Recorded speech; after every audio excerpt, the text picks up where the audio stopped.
大家好，我是大王，我是小汪。甘肃天水幼儿园血溅事件在7月20日公布了最新的调查报告。在这个调查报告啊，真的是太长了。有网友就说呀，这是他第一次认真看完了一个这么长的一个公示。其实今年上半年啊，确实发生了不少事情。这个调查结果可以说是目前最让公众满意的。很多人呢还是认可这样的一个报告的。当然了，也有不同的声音哈。有人就表达了不同的意见，比如有的网友就说他不信，为什么这份报告中提及的这个黄色颜料的含铅量会高达20%啊？又有人说，当他看到几个调查的企业都达标的时候，就觉得没有再看下去的必要了。也有人说，这个报告里面虽然触及了这个检测机构人为篡改，或者是故意不用合规的方式进行检测，就让这个机器啊检测数值偏低，但这背后的动机到底是什么？受益人又是谁？没有明确说明。其实总体来看，我认为这份报告已经是近期这么多事件中很难得的一份比较详尽，而且能够直接问责追责到当地的市委书记和市长以及检测机构负责人的一份报告了哈，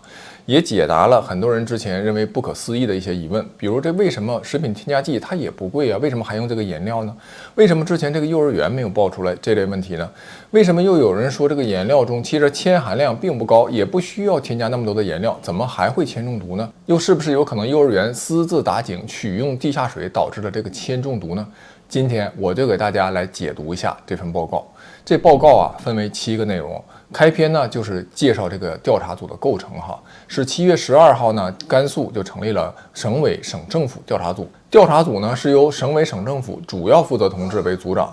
那应该就是这个省委书记或者省长牵头了哈。省纪委监委、省教育厅、省公安厅、省生态环境厅、省卫生健康厅、省市场监督局等等啊部门一同参加，而且还请了国家的生态环境部啊、国家卫生健康委等等部委专家参与。应该说这个调查组的规格还是比较高的。第一部分内容就是关于案件侦办情况。经过公安机关查明，说这个培新幼儿园的厨师何某霞哈，从2024年的4月份开始购买颜料，他一共呢其实就买了2次，一次是2024年的4月，一次是2025年的2月。而且这个颜料的价格其实还真的不算太便宜，平均价格每公斤有60多块钱呢。而且此前这个幼儿园还曾经买过天然果蔬粉，也就是食用色素，价格其实更便宜，每公斤只有50多块钱。但是使用之后，幼儿园就发现，还是这个颜料的色彩更为鲜亮，所以最终还是选择使用了颜料而不是色素。其中一个重要信息就是，他一共买了3种颜色的这个颜料，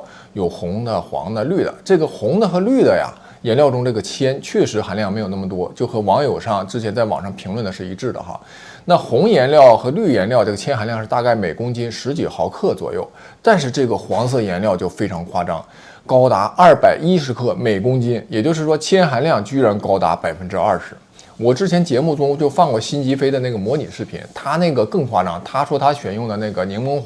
黄色颜料，这个号称含铅50%。那分析下来，正是这种黄色颜料成为了幼儿血铅中毒的最重要的来源。那这个添加颜料的始作俑者呀，是园长朱某林。他为了增加招生的吸引力，通过增强食品的色泽度和美观性，吸引幼儿的喜爱和家长的认可。我真是不知道这些家长是怎么想的哈。你说孩子们喜欢，这很能理解，但是家长难道就没有这种常识吗？就是我是真不敢吃那些特别颜色鲜艳的，不要说给小孩吃，就是我自己都不吃。对，还有那种特别浓的汤，看起来特别白白的那种浓汤，那一看也不正常。你怎么可能一个商家熬了很久，然后熬出那种白汤？大家以后喝这种汤也要特别小心。然后这个李某芳啊，也就是这个投资人就同意了。在之后呢，就是授意呢这个厨师何某霞来购买这个颜料。之后啊，他们就把拍摄的这个照片视频在微信群和朋友圈进行转发，说这个园长他也吃了这种添加颜料的食品，他的血铅是169微克每升。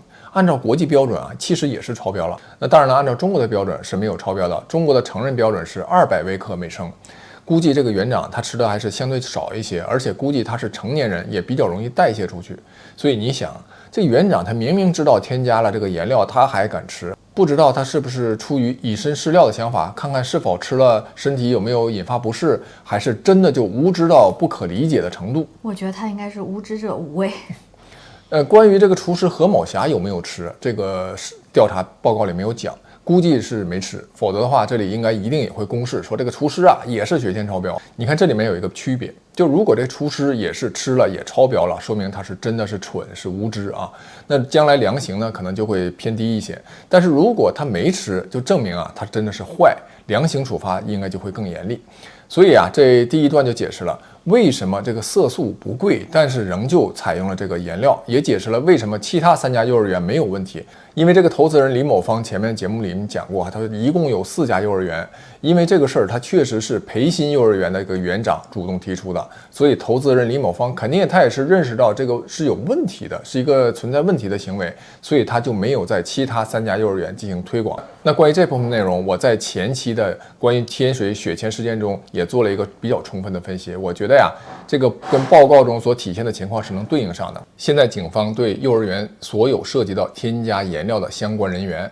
也就是一共6名犯罪嫌疑人已经依法逮捕了，目前案件还在侦办过程中。简单一句话总结就是，问题原因找到了，就是这个颜料。第二部分啊，就是关于污染源溯源的情况调查。这部分啊，主要解答了公众对于周边环境的铅污染问题的质疑。我也用一句话总结，就是没有环境污染，就是问题都是颜料，然后跟环境没关系，反正就是考验大家智商的时候又到了。调查组呢就采集了环境中的空气、地表水、地下水、土壤等等样品进行检测啊。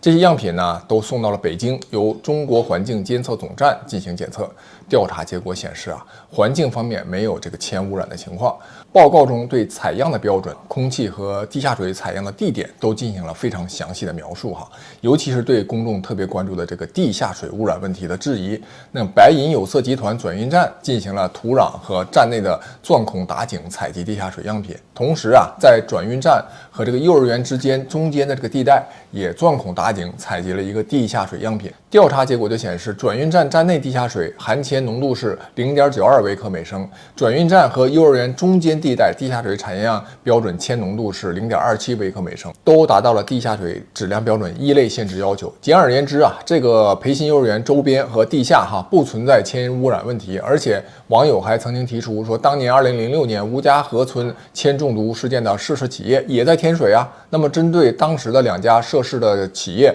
这个新工贸公司铅冶炼厂和秦川新品有限公司原址这个地块，对这2个地块啊也采集了地下水和土壤样品，也都达标了啊。因为说这2家涉事企业对地块土壤都进行了修复和处理。目前呢，这2个地块用于玻璃钢储罐、化粪池加工和集装箱组装啊，生产均不涉及铅污染。而且这2个地块距离培新幼儿园直线距离是10.3公里，中间还有一个山体阻隔，不会对培新幼儿园的环境产生影响。从逻辑上说，这还是比较客观的。否则啊，如果真是因为当地的污染企业导致的问题，当地的铅中毒就应该不只是培新幼儿园一家的儿童了，而是这一片的儿童都会有铅中毒的现象。但是目前非常显然，住在这一片区的儿童没有爆出更多的铅中毒问题，否则的话，现在这个天水铅中毒事件已经这样的沸沸扬扬了，不可能网上一点消息都没有啊。第3部分啊，就是关于这个检测数据的调查结果。我们在之前的节目中也提到了，天水检测机构的数据很明显有人为修改的痕迹。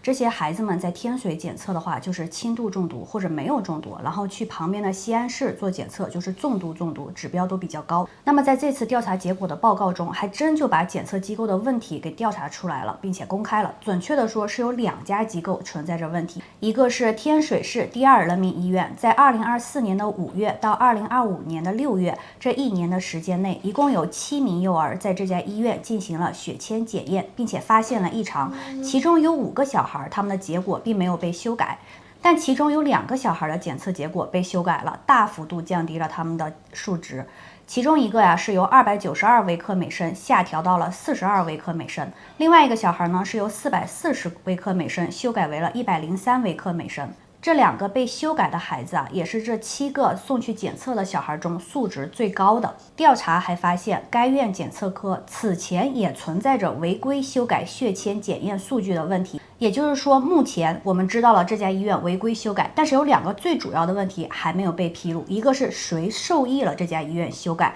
第2个是具体执行人是哪个医生修改的。这2个问题亟待解决。目前呢，纪检监察机关还在深入的调查中。可以说，这种修改中毒儿童检测数据的问题非常的令人发指，耽误了孩子们的诊断和治疗，目的呢只是为了捂盖子。而且他们当时应该还不知道幼儿园的儿童是如何铅中毒的，这个事儿也没有任何的舆论反响。也就是说，他们应该并不是接受了幼儿园负责人的贿赂或者授意，对吧？才修改的数据。那么他们改数据的真正原因到底是什么呢？就非常的奇怪。目前的调查结果还没有给出结论，只是说他们严重违反了职业操守和行为规范。但是公众对于这个问题是非常的关注，我们也希望调查结果后续能够给一个更好、更完善的结果。就是说，对这个动机和背后的受益人应该有一个调查和公示。没错，第二个存在问题的检测机构就是甘肃省的疾控中心。7月2号到3号，舆论已经开始发酵，沸沸扬扬。这个事情呢，也迅速的登上了微博热搜。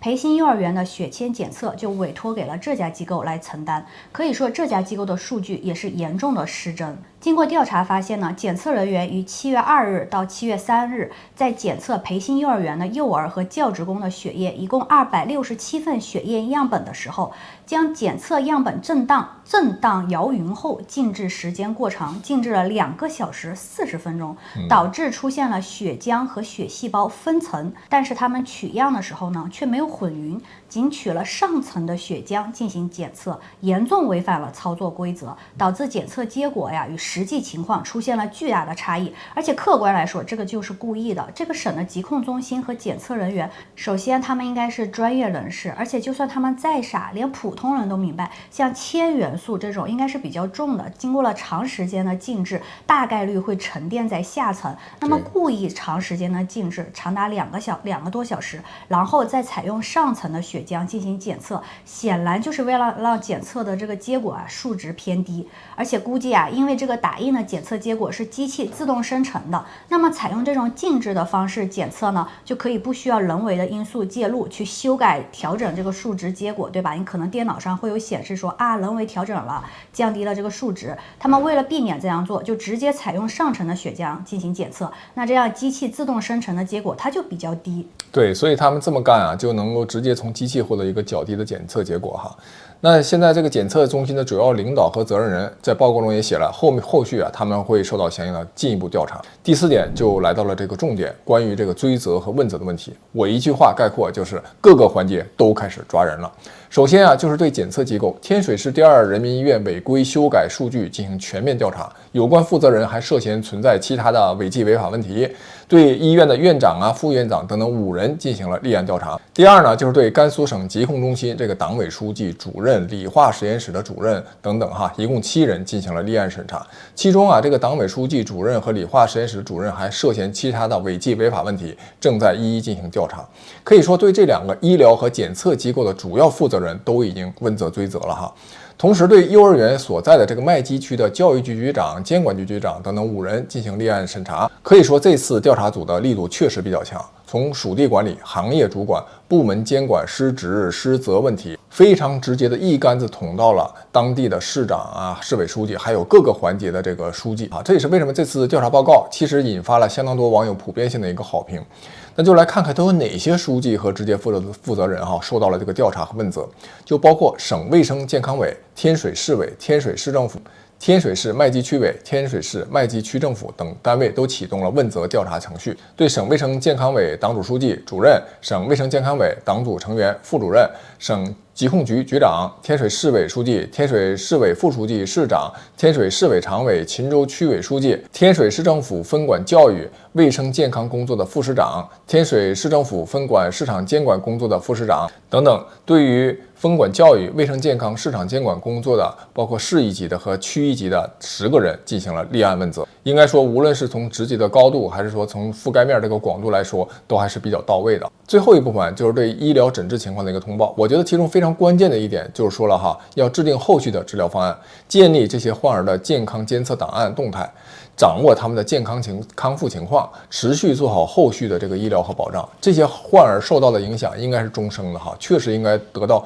后续的长期的跟踪和保障。以上就是这次调查报告的主要内容。正所谓是坏人绞尽脑汁，不如蠢人灵机一动。最离谱的就是涉事的院长，他也是血钱招标，他自己下的命令用颜料做吃的，他自己也吃。对于直接的责任人和领导责任人，也都是有全面的问责。当然了，也有网友仍旧在质疑因为认为他回避了当地的国企重金属污染的可能的问题。但是从逻辑上讲，你看已经问责到了当地的市长和市委书记，那天水市的市委书记这个级别是个正厅级哈，白银有色集团党委书记呢也是正厅级，也可能是副厅级。而且大家知道，这个国企的正厅级肯定是不如市委书记这正厅级更有权力嘛。现在直接把市委书记都直接问责了，按道理是没有必要去包庇一个相对来说职位更低的国企的领导嘛。这次的铅中毒事件应该就是集中在一个范围很小的特定幼儿园，而不是一个片区哈。